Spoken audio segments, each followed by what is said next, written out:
Here are 7 good reasons not to read the Bible. 1. It's extremely old. What can it possibly say about life today? 2.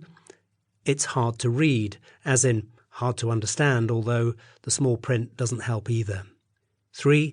It says objectionable things about sexuality and slavery, for example. 4. It describes horrible events, like God sending a flood to judge people and whole nations being destroyed. 5.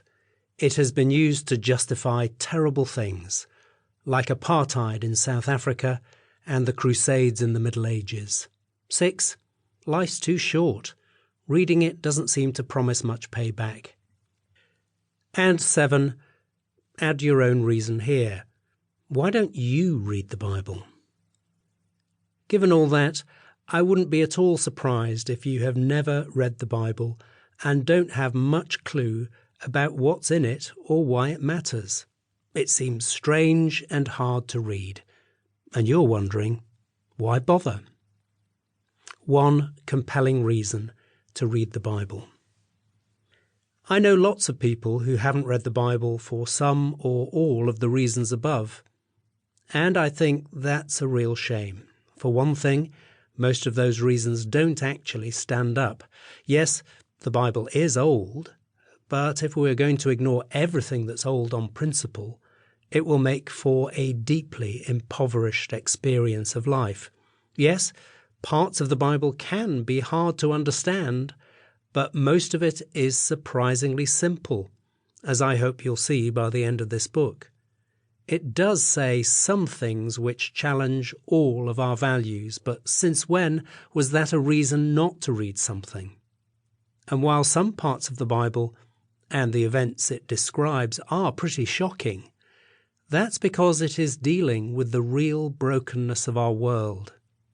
In this sense, the Bible is no more shocking than our news feed, and even though the Bible's teaching has been abused and misused over the years, had its true message been lived out, the world would be a very, very different place. Whatever you think of the Bible, you can't deny that it's had a huge influence on Western culture. Our language and literature bear the stamp of the Bible at almost every turn, and it contains the teaching of, arguably, the single most influential individual who has ever walked on this planet, Jesus of Nazareth. But none of those are the reasons why I think you should make reading the Bible a regular part of your life. I think you should read the Bible because it's unlike any other book you will ever see or handle. When you read the Bible, you read the words of God. An unusual claim. The idea that the Bible is the words of God might sound weird. In one sense, it should sound weird. How can a book be a message from God?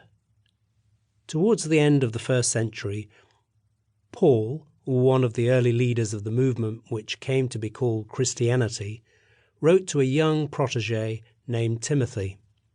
In his letter, which is included in the Bible today, he says this: "All Scripture is God-breathed and is useful for teaching, rebuking, correcting, and training in righteousness." 2 Timothy chapter 3, verse 16.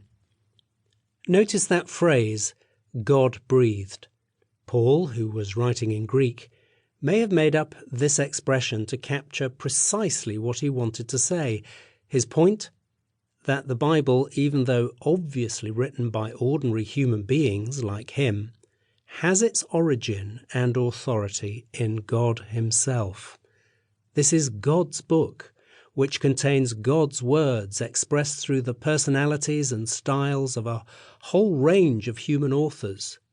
Or to use Paul's shorthand, the Bible is God-breathed.